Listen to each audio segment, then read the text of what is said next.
Ô, turma! Primeiramente, muitíssimo boa tarde. Fala boa tarde para mim bem. Vamos lá, então, ó. Eu já perdi as contas, hein? Dos livros que a gente analisou da Unicamp. Já, ó, Morangos Mofados. Analisamos Conceição Evaristo com Olhos d'Água. Morangos Mofados, do Caio Fernando Abreu. E na aula passada falamos sobre o livro de poesia da Unicamp, né? Aquela poesia maravilhosa, extremamente modernista, do José Paulo Paes. É isso, tá? Vamos então para a nossa quarta de 9 obras exigidas para você que pretende ser um unicampeiro, tá? Que você conheça essas 9 obras a fim de se dar bem no vestibular, tanto na primeira quanto na segunda fase, tá? Vamos lá, então. A gente vai falar sobre o Casa Velha, do Machado de Assis. Aí na apresentação até está escrito aí, vestibular Unicamp 2025. Tá bom, não precisa puxar minha orelha. Eu sei que esse ano é o vestibular Unicamp 2026, mas eu deixei o 2025 justamente para citar uma outra coisa que talvez seja interessante para você, vestibuleiro, tá? Caso você conheça alguém que você vai levar para estudar com você na Unicamp no ano que vem, avisa ela que essa obra não estará no vestibular da Unicamp do ano que vem, tá? Por que eu estou dizendo isso? Talvez seja uma dica para você de que, como é o ano de despedida dessa obra, coloca um OB de observação para dar uma atençãozinha a ela, tá? Porque talvez a Unicamp queira se despedir dela na lista, colocando uma questão para você ali na primeira ou na segunda fase do vestibular, certo? No ano que vem, a Unicamp, que já vai ser já vou fazer um gancho para o que eu vou falar sobre esse livro daqui a pouco, tá? No ano que vem, a Unicamp mantém Machado de Assis, tá? Machado de Assis talvez seja o grande nome para o vestibulando, tá? Só que aí ela pede que o candidato leia o classicão do Machado de Assis mesmo, que é Memórias Póstumas de Brás Cubas, tá? Então, a primeira coisa que a gente pode falar desse livro é que esse livro não é a obra-prima do Machado de Assis, tá? Eu não sei, eu queria muito saber quem de vocês leu, tá? Se chegou a ler a obra, saiba que você não leu uma obra clássica do Machado de Assis. Essa obra do Machado de Assis, Casa Velha, ela vai até mesmo se enquadrar em uma fase do Machado de Assis que a gente vai dizer que ele escrevia uma literatura até certo ponto romântica, né? Memórias Póstumas de Brás Cubas é o grande divisor de águas, né, nos romances machadianos, acerca de uma literatura mais realista. Esse livro, eu acredito que não vá te causar muito problema na prova da Unicamp, pelo menos até hoje foi assim. Não teve questões aqui que causaram muito problema, mas tem essa possibilidade grande de cair uma questão esse ano, tá? Vamos falar sobre as capas aqui, ó. Essa primeira capa aqui eu não sei se vocês veem o que eu vejo aqui, ó. Mas essa primeira capa, da direita para a esquerda, tá? Que tem essa primeira casa, ela é uma capa que engana, tá? Porque o título da obra certamente é importante em qualquer livro, tá? Na verdade, quando termina de ler um livro, muito da sua reflexão tem que passar por isso. Por que que a obra tem esse nome? Essa casa velha não é uma casa velha no sentido de deteriorada, no sentido de que ela tenha vazamento, seja uma casa com problemas estruturais. Essa casa, ela é uma casa velha no sentido de tradicional, tá? Então, ela é uma casa enorme, tá? É uma casa muito grande, tanto é que todos que passam por ela e que moram ali conhecem essa casa, tá? Essa casa ela é grande a ponto de haver uma capela, já que a dona dela, ó, outro sinal de que é uma casa tradicional. A família ali é muito religiosa, tá? A família que vive nessa casa é muito religiosa. Essa casa é muito mais representada por essa capa do meio. Essa capa do meio, ela vai representar bastante essa casa, uma casa imponente. As pessoas iam ali aos domingos para assistirem missa na capela que a dona da casa mandou construir. A capela que a dona da casa mandou construir mostra o quanto há de religiosidade aqui, tá? E essa primeira capa da sua esquerda para a sua direita, pelo menos é o que eu vejo daqui, ela representa bastante do espaço, tá? Não sei se alguém aqui de vocês já foi para o Rio de Janeiro, tá? Mas se você tivesse ido para o Rio de Janeiro ali em 1880 e pouco, 1870 e pouco, era esse espaço aqui que representava bastante do Rio de Janeiro, tá? Então já fica a dica aí. Esse livro é um livro escrito no final do século XIX, tá? Pelo escritor que viria a ser o grande escritor da literatura brasileira, Machado de Assis.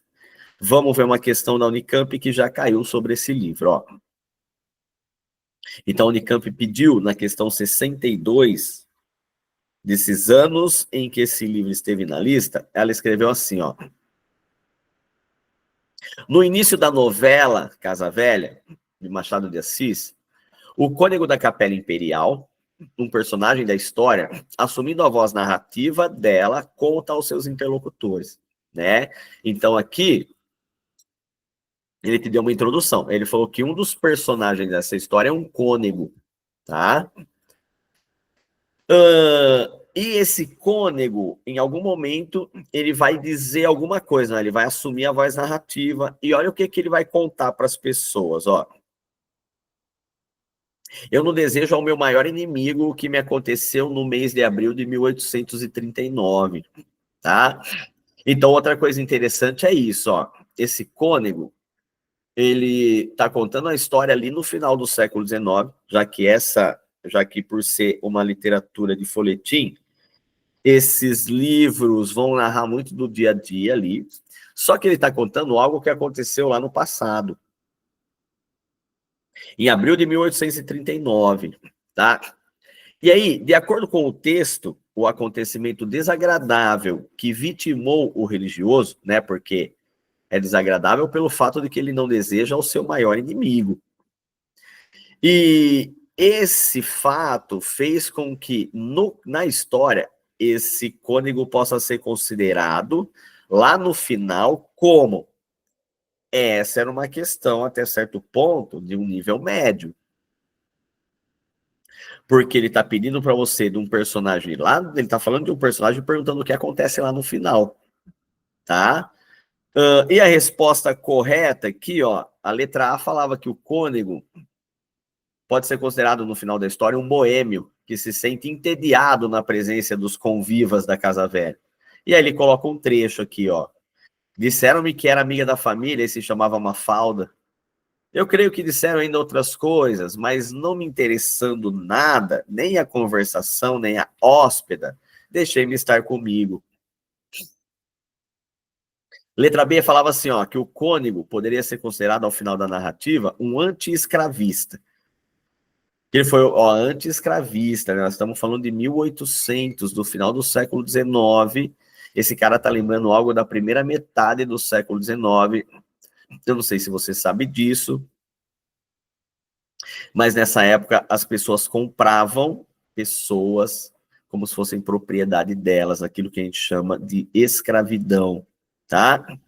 Então esses personagens são personagens do cotidiano do século XIX, por isso aparecem bastante nessas obras.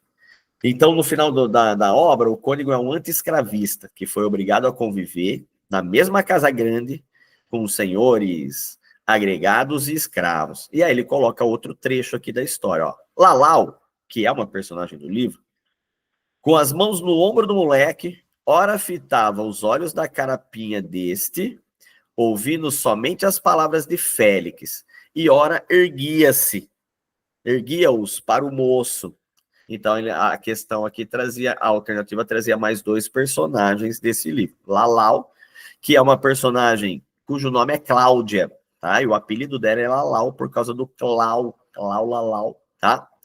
E o Félix, que é o moço, que é o filho dessa senhora, que é a dona da casa velha, tá? Lembrando que a Lalau é a filha da empregada. Então, por ser um livro romântico, você já está imaginando várias coisas que podem acontecer, né? Qual história nesse viés que tinha a empregada, que tinha uma filha bonita, e o cara que era o dono, o filho da dona da casa. Só que aqui sempre vai ter um Machado de Assis, então não vai, eles vão se apaixonar? Vão, só que não vai terminar como você espera, senão não seria Machado de Assis, tá? Letra C, aqui vai dizer que o cônego, no final da história, vai ser um republicano que suporta um velho coronel de posições conservadoras. Reverendíssimo, olha o trecho do livro. Reverendíssimo, os farrapos invadiram Santa Catarina, entraram na laguna e os legais fugiram. Eu, se fosse o governo, mandava fuzilar todos esses para escarmento. Olha que pensamento do final do século XIX que se reproduz hoje, né? Os farrapos aqui são revoltosos, né? A gente vai falar da guerra dos farrapos. E esse coronel fala assim, ó, eu se eu fosse o governo mandava cortar a cabeça de todo mundo, né? Mandava fuzilar. E a letra D falava que no final da história, o cônego poderia ser considerado um ingênuo, que se deixa iludir, essa é a alternativa correta, tá? Que se deixa iludir em suas relações pessoais. E aí põe um trecho, ó. Nem por sombras me acudiu que a revelação da dona Antônia podia não ser verdadeira. Eu não adverti sequer na minha cumplicidade. Em verdade, é o que proferir as palavras que ela me trazia na mente. Essa era a alternativa correta. Lá no final, nós vamos considerar que esse cônego, ou a Unicamp vai, né? Eu não tinha considerado antes dela falar isso. A Unicamp vai considerar que esse cônego foi um ingênuo que se deixou iludir pelas suas relações pessoais, tá? Já vou antecipar para você o enredo, porque a gente vai falando mais, cada vez mais mergulhando na obra, e você vai entendendo melhor, tá? Esse cônego, ele vai aparecer ali na Casa Velha como alguém que quer escrever um livro, e ele vai escrever um livro sobre algo que aquela Casa Velha pode ajudar, nós vamos entender daqui a pouco. O filho da dona da casa, que é a dona Antônia, como nós vimos ali, tá? Então a dona Antônia é uma senhora viúva, tá? Cujo marido morreu, por isso que ela é viúva. E tanto é que naquela capela que a gente falou que tem lá da casa, em que as pessoas vão assistir missa, ali existe o mausoléu do marido dela. Tá? Então, esse lugar é um lugar que, para a família, guarda os restos mortais do marido dela, que foi um cara que nós vamos descobrir quem foi daqui a pouco. E ela é quem rege a casa. Essa casa tem vários escravos, né? Porque é uma casa que tem propriedades. E o filho da dona Antônia é o Félix. O filho da dona Antônia é o Félix. O Félix vai, em algum momento, se apaixonar pela filha da empregada, a filha da empregada vai se apaixonar por ele, a Cláudia, a Lalau, tá? E aí, a partir daqui, a gente vai ver o que acontece. Mas é por isso, por que ali a questão fala que o cônego nessa história, que foi lá escrever o livro e fazer pesquisa nessa casa, ele foi só a trabalho, você tá entendendo? Só que ele se deixou levar pelas relações pessoais. De repente, ele estava gostando muito da Lalau, tanto é que quem lê o livro vai achar que em certo momento ele parece que vai ter um relacionamento amoroso, sendo um cônego com uma menina, tá? Ele próprio chega a admitir isso, que ele estava um pouco apaixonado. Então aqui já tem algo machadiano, né? Que é essa questão da essência do ser humano. apesar de não ser um livro do realismo machadiano, ele é um livro que é romântico, mas já tem essa veia do Machado de Assis da análise do comportamento. E é isso que vai acontecer, tá? Ele vai se envolver muito, ele vai se envolver muito com a Lalau, ele vai se envolver com o Félix, ele vai conhecer segredos da família, da vida pessoal, tá? É por isso que a questão dizia isso. Vamos aqui, ó. Se alguém te perguntar, e a Unicamp adora falar sobre gêneros textuais, esse livro, ele é um daqueles livros que o vestibular cada vez mais vem pedindo, que está no meio do caminho entre aquilo que a gente chama de romance na literatura e aquilo que a gente chama de novela. Você, como aluno de um cursinho, você tem que ter muito claro isso, que se lá fora você perguntar para alguém falar sobre romance, o livro que você está lendo é um romance, boa parte da galera vai achar que é uma história de amor. Você, como estudante do cursinho, você vai dizer que não, que é um romance, porque é uma história que tem muitos personagens. É uma história que tem vários conflitos, vários problemas ali para se resolver, várias tensões, tá? É uma história longa, por isso que é um romance. Esse livro está no meio do caminho, porque a novela, que lá fora, se você perguntar para alguém, a maior parte das pessoas vão te dizer que é algo que passa na televisão. Na literatura, novela é um gênero de contar história, é uma forma de contar história que está um pouco mais desenvolvida do que um conto e um pouco menos desenvolvida que um romance. Então, esse livro ele não tem muitos personagens.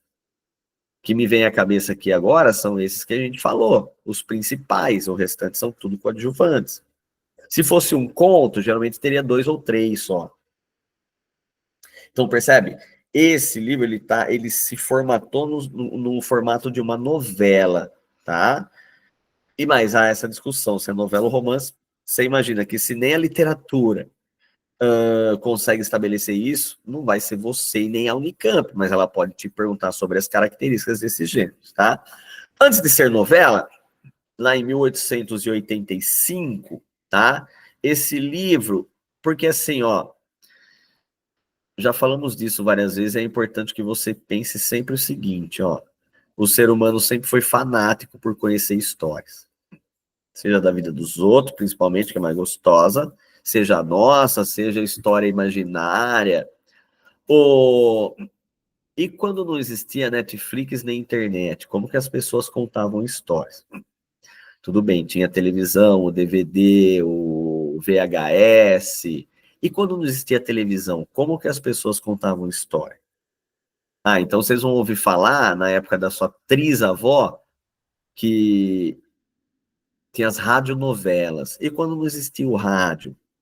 Então, a vida do ser humano com a palavra, ela foi muito mais escrita no sentido de que os jornais circulam muito mais tempo do que a televisão.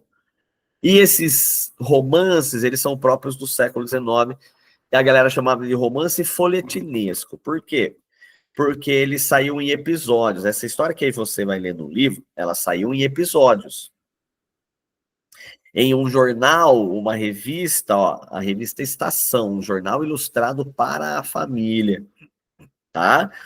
E aí as famílias, quando não tinham televisão, WhatsApp, YouTube, TikTok, elas liam, né? Elas liam. E aí liam essas histórias e comentavam e tudo mais, e esses personagens. Então, essa é uma história machadiana folhetinesca, tá? Em 25 episódios. Ali está escrito Lúcia Miguel Pereira, porque esse livro ele tem uma particularidade.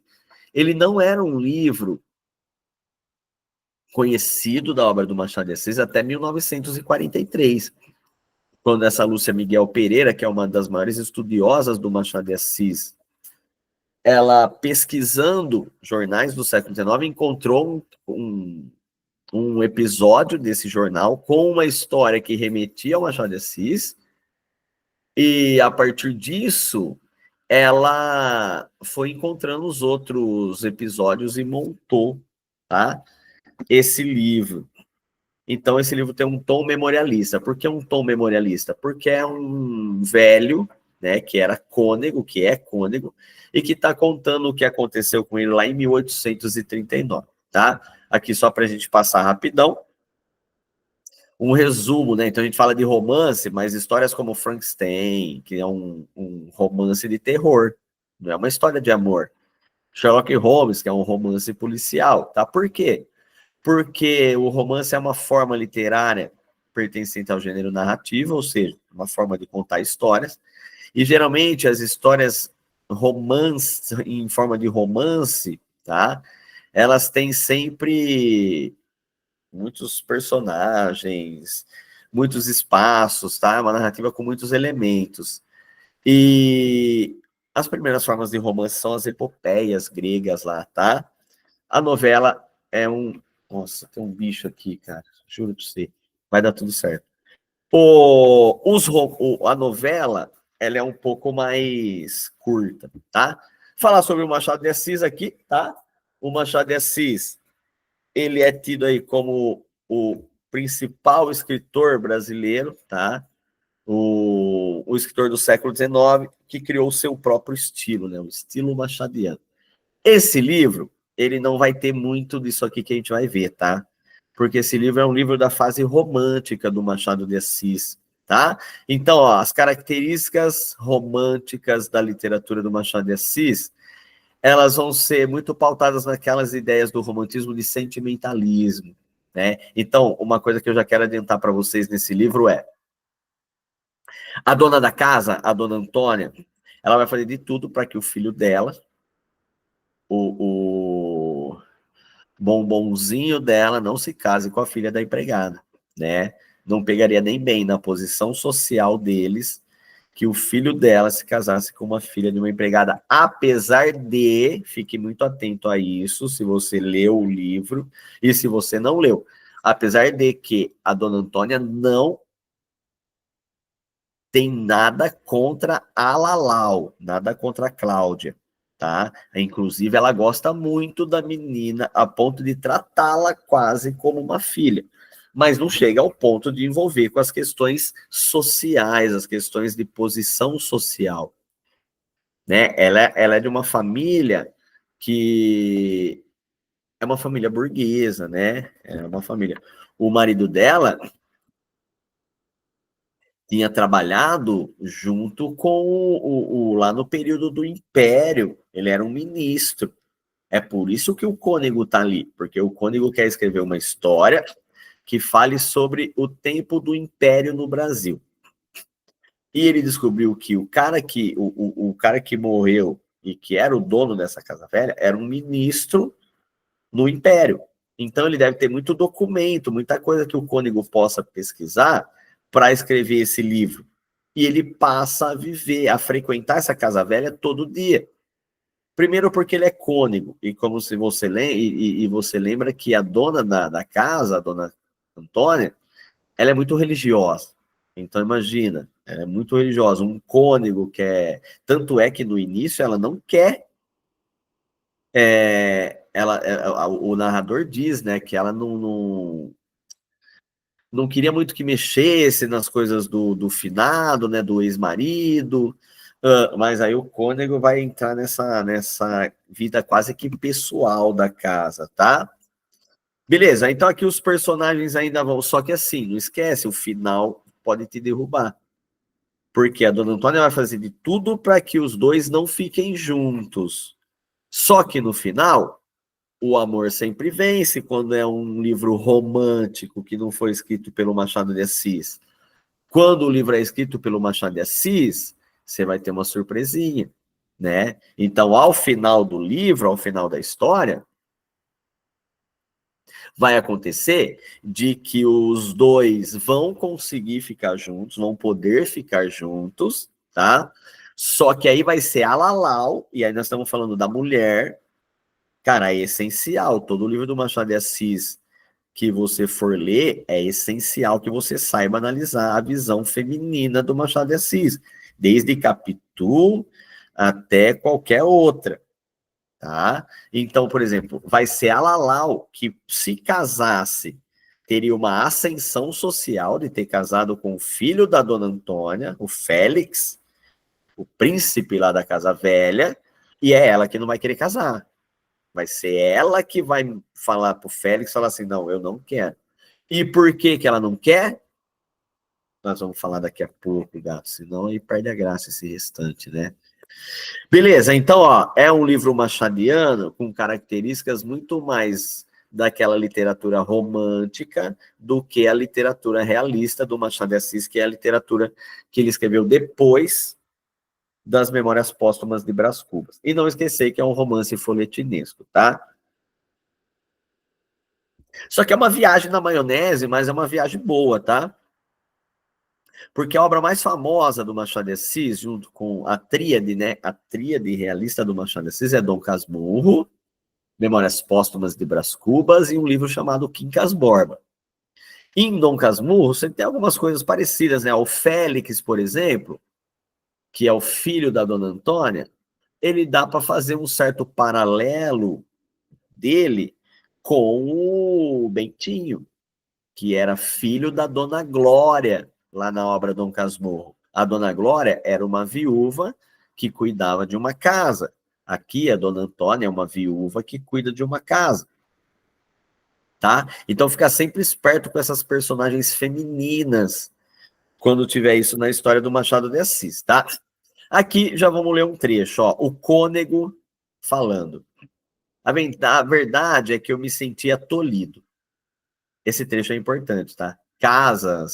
A casa, os hábitos, pessoas davam-me ares de outro tempo, exalavam um cheiro de vida clássica. Então percebe que tudo ali é muito clássico, é tudo muito tradicional, muito antigo. Não era raro o uso de capela particular. O que me pareceu único foi a disposição daquela. A tribuna de família, ele está descrevendo a capela, tá?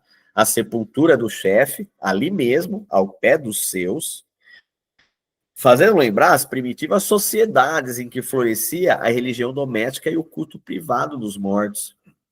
Logo que as senhoras saíram da tribuna, por uma porta interior, voltamos à sacristia, onde o padre Mascarenhas esperava com o coronel e os outros. O coronel é um irmão da dona Antônia, que também vive ali, tá? E o padre Mascarenhas foi quem apresentou para a dona Antônia o cônego que queria escrever a história. Da porta da sacristia, passando por um saguão, descemos 2 degraus para um pátio vasto, calçado de cantaria, com uma cisterna no meio. Olha ele descrevendo a casa. De um lado e outro, corria um avarandado, ficando à esquerda alguns quartos, e à direita a cozinha e a copa. Olha aqui, ó, pretas e moleques espiavam-me, curiosos. E creio que sem espanto, porque naturalmente a minha visita era desde alguns dias a preocupação de todos. Guarda isso, ó, pretas e moleques, tá? Esse termo moleque, ele é um termo que muitas vezes é comum usar-se como sinônimo de menino, né? Um menino, um moleque. Mas se você perceber socialmente esse termo moleque, até hoje ele tem um termo, ele é tem um valor pejorativo.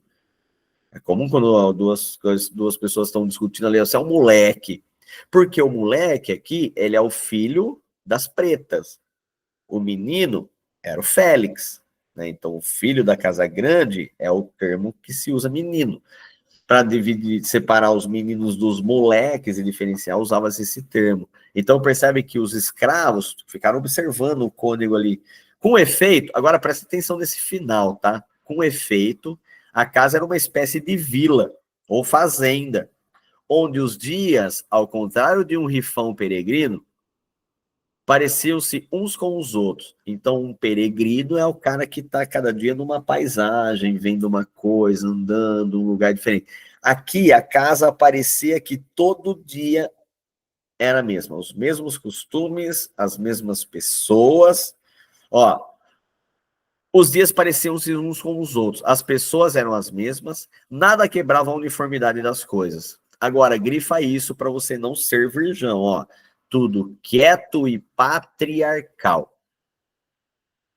Se você observar, há um certo paradoxo disso que nós já falamos da obra, que ela é governada, a Casa Velha é governada por uma senhora chamada Dona Antônia, mas tudo ali é quieto e patriarcal, tá? A Dona Antônia vai continuar seguindo os moldes de quando o marido dela era quem dava as ordens em casa, tá? Por isso que essa casa é uma casa velha, no sentido de tradicional, tá?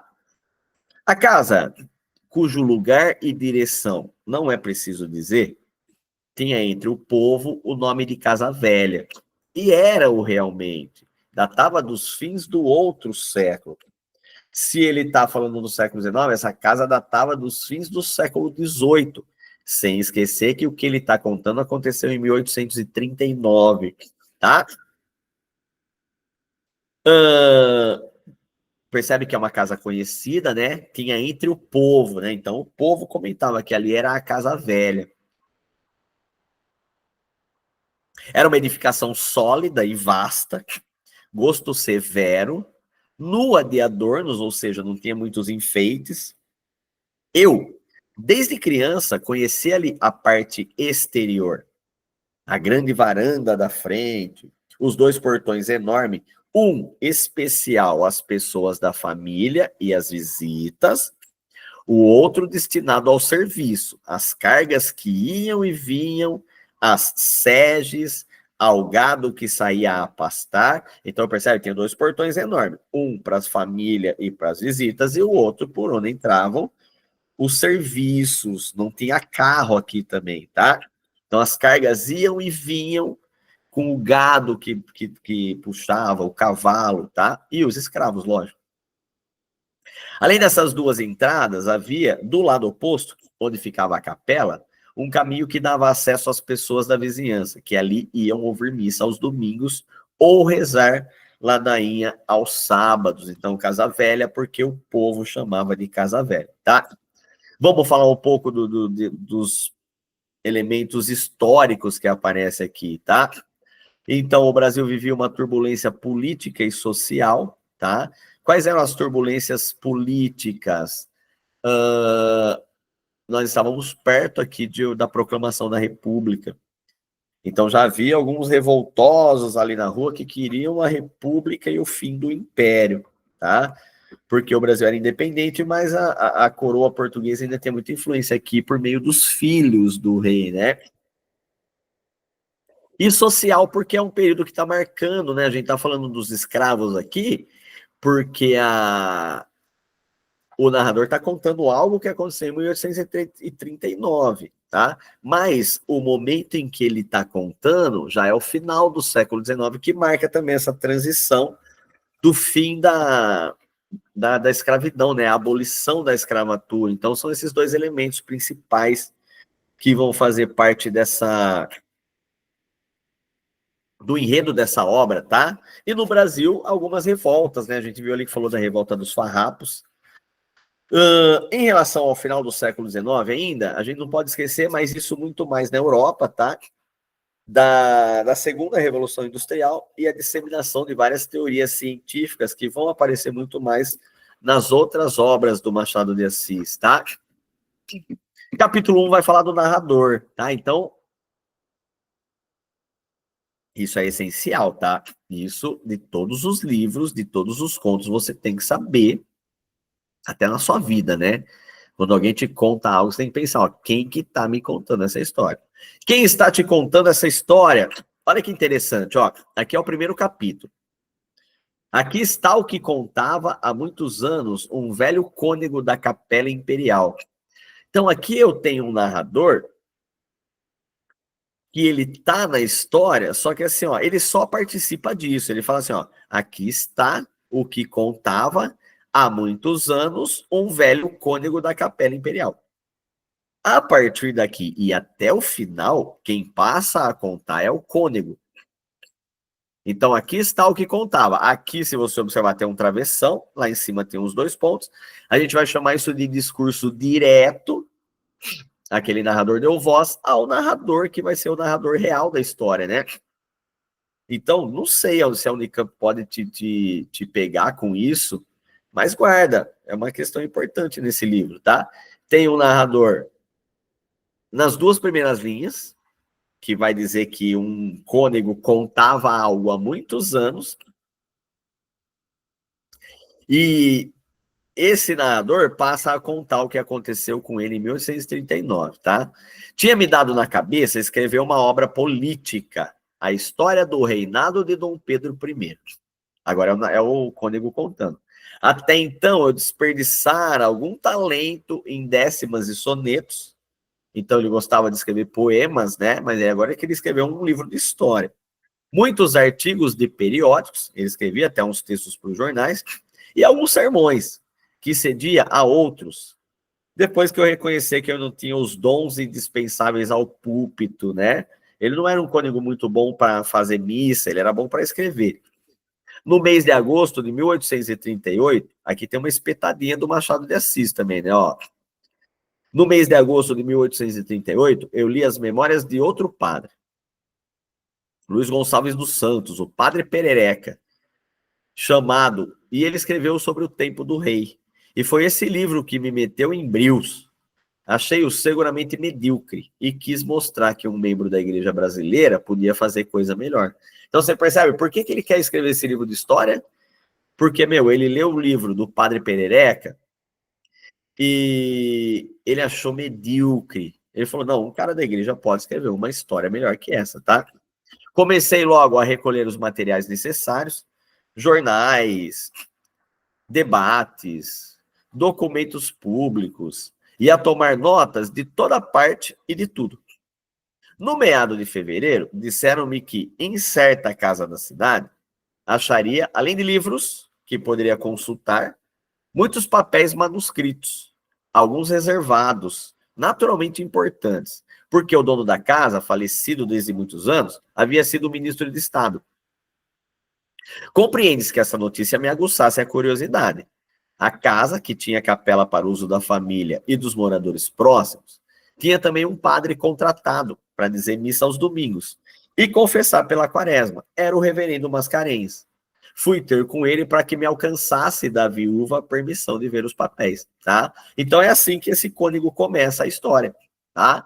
Ele vai conversar com o padre Mascarenhas, o Mascarenhas vai conversar com a dona Antônia, a dona Antônia vai acabar, por influência do padre Mascarenhas, deixando que ele faça algumas pesquisas nos papéis do finado, inclusive um desses papéis vai ser fundamental para a gente no final dessa história, tá? Aspectos gerais da obra. O modo de ser e de viver da sociedade oitocentista do final do século XIX, tá?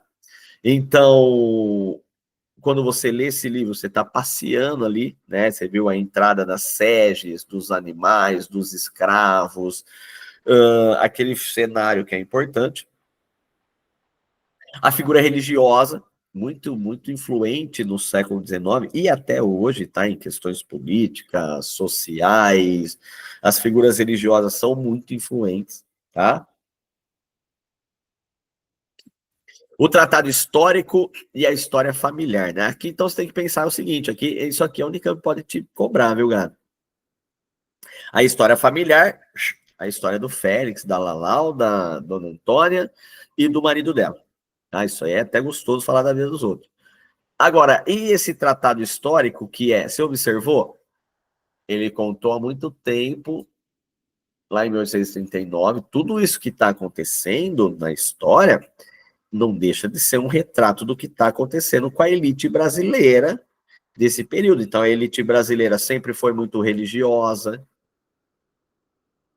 a elite brasileira sempre pregou muito desses costumes e dessas morais num sentido conservador, que é o que acontece com a dona Antônia nesse livro. Tá? Então, tem um tratado, um estudo histórico desse tempo que seria importante você parar para analisar. Tá? A história acontece no Rio de Janeiro, capital do Brasil, inclusive, tá? A narrativa cronológica e linear, o que não é próprio do Machado de Assis. Então, a história tem começo, meio e fim, né? O narrador não vai ficar indo e voltando, contando sobre algo que aconteceu, que levou ele a pensar sobre o passado, o futuro, tá?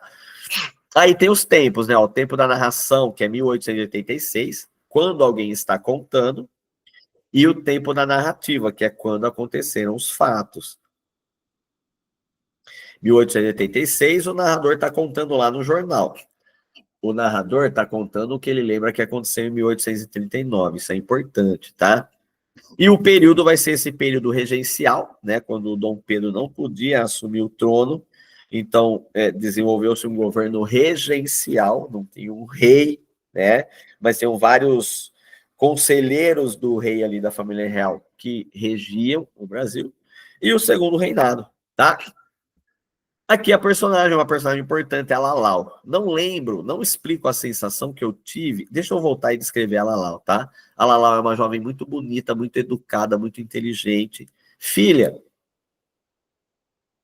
da empregada da casa, que quando ficou viúva, teve a Lalau, né? A Lalau foi quase que criada ali pela dona Antônia também. Então a dona Antônia tem uma estima muito grande pela Lalau.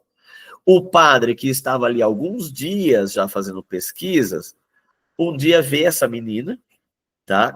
Que é muito bonita, começam a conversar e vai despertar nele um sentimento, tá? Até o dia que ele descobre o quê?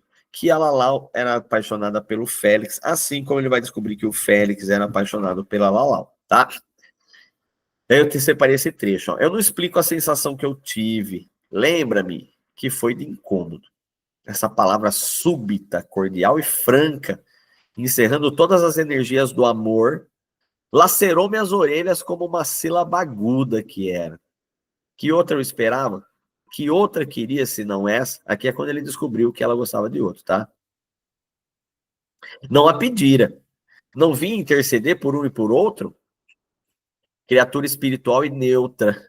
Cabia-me tão somente alegrar-me com a declaração da moça, aprová-la e santificá-la ante Deus e os homens. Que incômodo era então esse? Que sentimento espúrio vinha mesclar-se à minha caridade? Que contradição! Que mistério! Todas essas interrogações surgiram do fundo da minha consciência, não assim formuladas com a sintaxe da reflexão remota e fria, mas sem lhame algum, vagas, tortas e obscuras.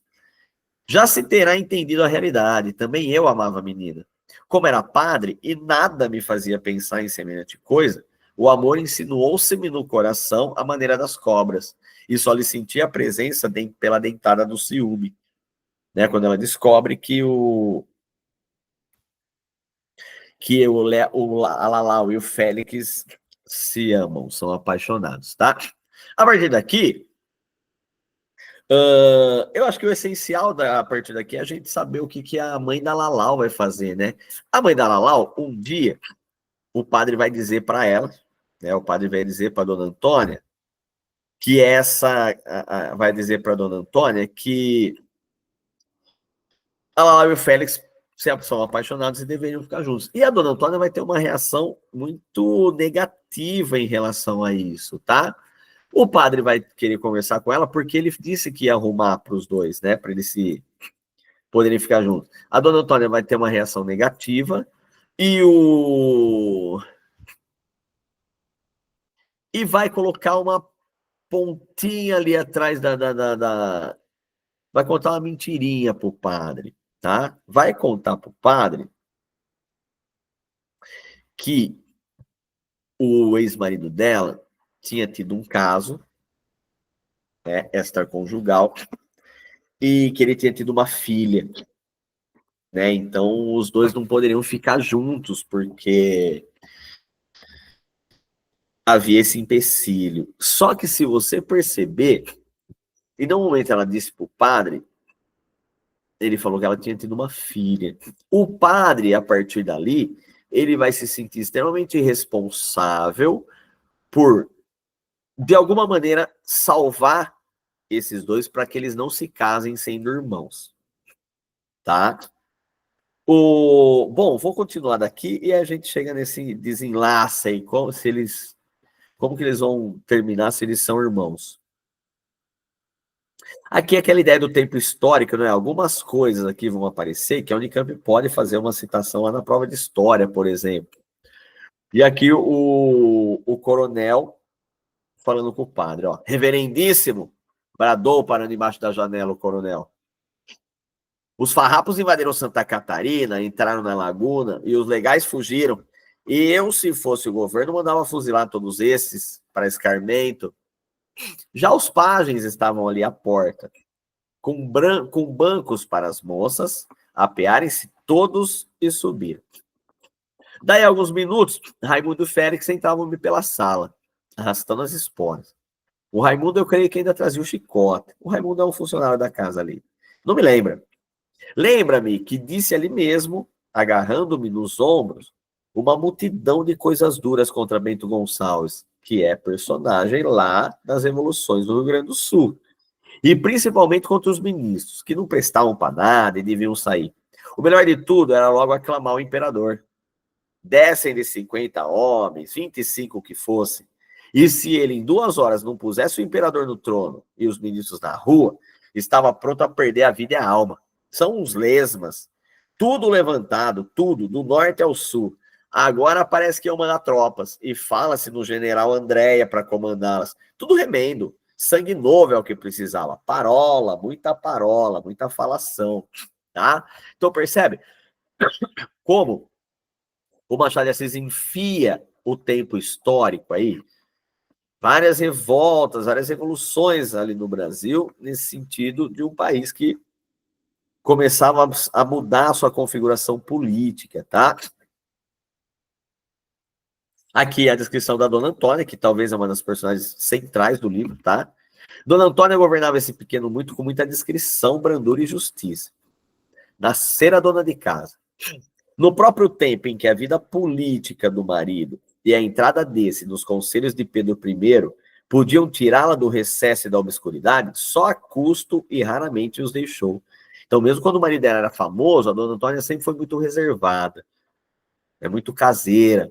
Assim é que, em todo o ministério do marido, apenas 2 vezes ela foi ao paço.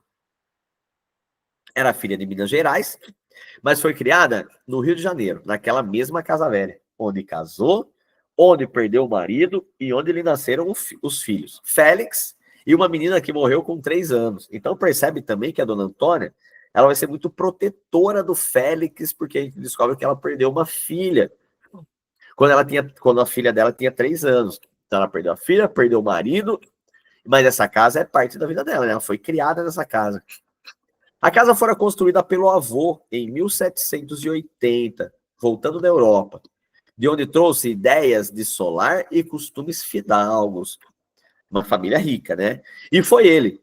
E parece que também a filha, mãe de Dona Antônia, que deu a esta a pontazinha de orgulho, que se lhe podia notar e quebrava a unidade da índole dessa senhora, essencialmente chã. Inferi isso de algumas anedotas que ela me contou de ambos no tempo do rei. Dona Antônia era antes baixa do que alta, magra, muito bem composta, vestida com singeleza e austeridade. Devia ter 46 a 48 anos, tá? Essa é uma personagem importante da obra, tá? Aqui ele vai falar do ministro, ó. O ministro, o marido dela, o finado, tá? Havia ali 2 retratos, um do finado ministro, outro do Pedro I, Dom Pedro, né? Conquanto a luz não fosse boa, eu achei que o Félix parecia-se muito com o pai, descontada a idade, porque o retrato era de 1829, quando o ex-ministro tinha 44 anos. A cabeça era altiva, o olhar inteligente, a boca voluptuosa. Foi a impressão que me deixou o retrato. O Félix não tinha, porém, a primeira nem a última expressão. A semelhança restringia-se à configuração do rosto, ao corte, à viveza dos olhos. E aí, aqui tem um momento importante, tá? O cônego, mexendo nesses documentos, tá? Ele vai encontrar um bilhete, que ele vai falar assim, ó. O bilhete vinha dobrado, e eu vi logo que era por letra do ex-ministro. Então ele reconheceu a letra do ex-ministro porque ele havia analisado outros documentos. Podia ser alguma coisa interessante para os meus fins, né, que era pesquisa no caso dele. Era um trecho de um bilhete para alguma mulher, cujo nome não estava ali. E referia-se a uma criança. Reli-o em casa. Dizia esse trecho do bilhete que provavelmente nunca foi acabado e nem enviado. Olha o que dizia o bilhete. Tenha confiança em mim e ouça o que eu lhe digo. Não faça barulho.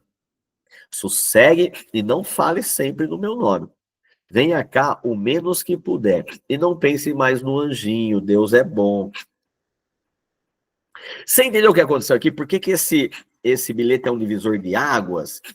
Porque a dona Antônia, para dizer que o Félix e a Lalau não poderiam se casar, o filho dela não poderia se casar com a filha da empregada, ela contou, né, pro cônego que o marido dela tinha tido um caso e tinha tido uma filha extraconjugal e tal. E o cônego associou que era Lalau. E quando ele encontra esse bilhete, ele vai perceber que tinha mesmo um amante, tá? Isso vai ser interessante porque a dona Antônia tinha mentido para ele, tá? Mas ele tinha, porque tá no bilhete aqui, ó. Olha o que ele fala para a moça. Tenha confiança em mim, não faz barulho, não vem mais aqui em casa. E aí ele fala assim, e não pense mais no anjinho. O anjinho faz a gente pensar que é uma criança. E aí olha o pensamento do cônego. Tá morto, gozaste e descansa, mas eis aqui os frutos podres da incontinência. E são os seus próprios filhos que vão pagá-los. Porque aqui o cônego está dizendo, ó, o ministro veio aqui, gozou, aproveitou, fez filho, morreu, e agora quem está pagando são os filhos deles. Aqui uma descrição do Félix, tá? Félix passava uma parte do dia comigo. Sempre que eu ia ali, falava-me de alguns planos relativamente a indústrias, ou mesmo a lavoura, não me lembrava bem. Provavelmente era tudo misturado, nada havia nele ainda definido. Lembremos-nos que já andara com ideias de ser deputado.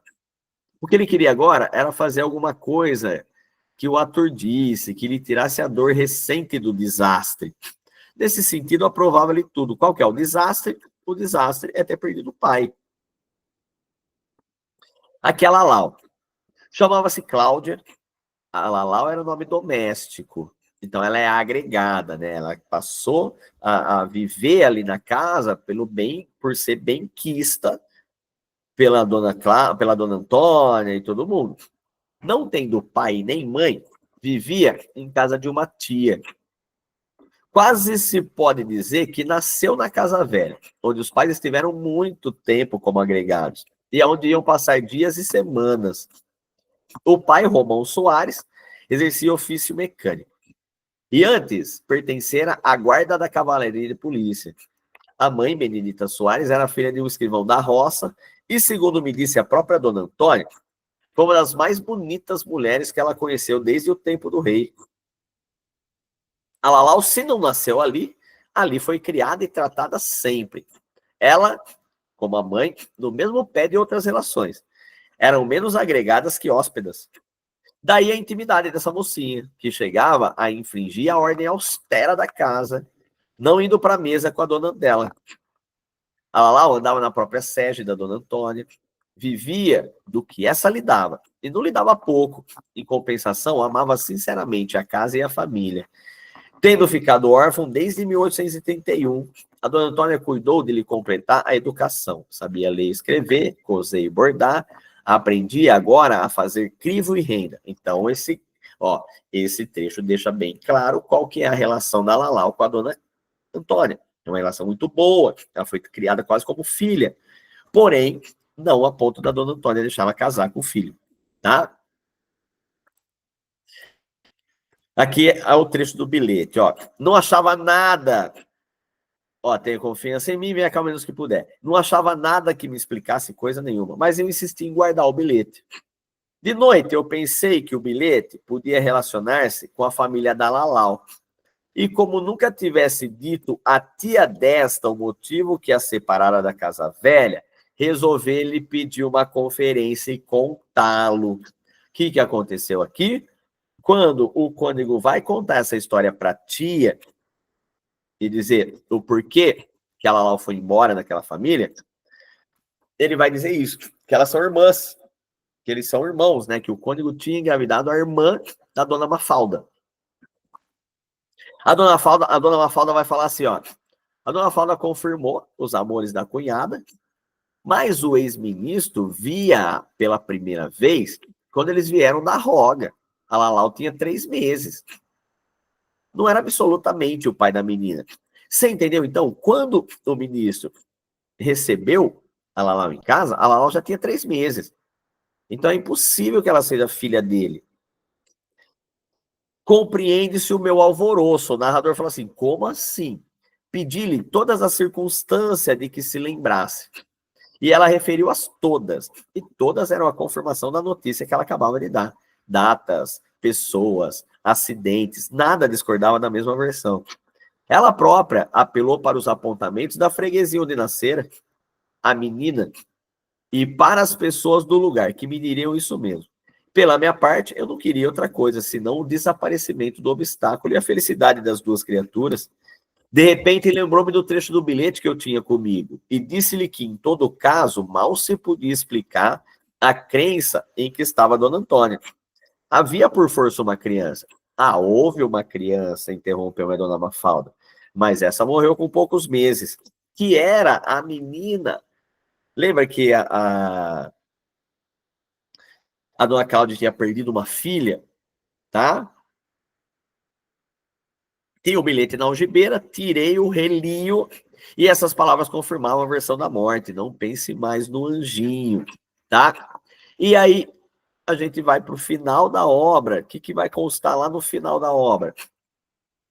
Só para a gente finalizar aqui. O cônego vai contar pro Félix, né? Porque o cônego tinha contado pro Félix e para Lalau que eles eram irmãos. E aí os dois próprios sofreram muito com isso, né? Porque eles se amavam. E agora eles sabiam que não podiam ficar juntos por causa dessa questão de serem irmãos, tá? E agora é o cônego também quem vai dizer que não, que tudo foi um engano e que finalmente eles podem ser felizes. Até o momento em que ela lá vai dizer que não quer se casar com o Félix mais. E por quê? Porque ela não gosta dele? Não. Porque ela fala que não seria feliz sabendo que o pai do Félix foi quem desonrou a mãe dela, né? Fez a mãe dela passar por tudo isso.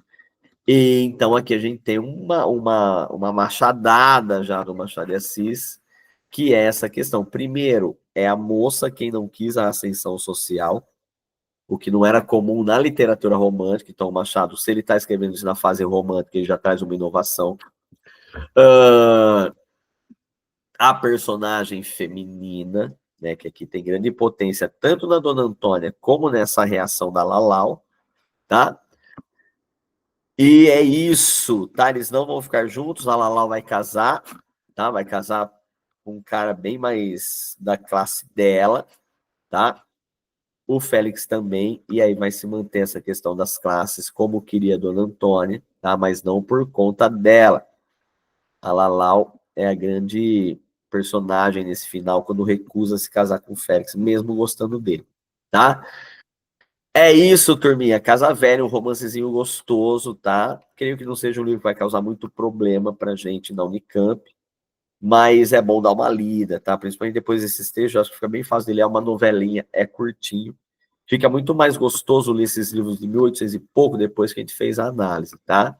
Beleza? É isso. Na próxima semana, a gente analisa um outro que eu não lembro agora, tá? Mas que vai ser anunciado para vocês. É isso. Tá acabando. Valeu, galera. Beijo. Boa semana para vocês. Até mais. Tchau.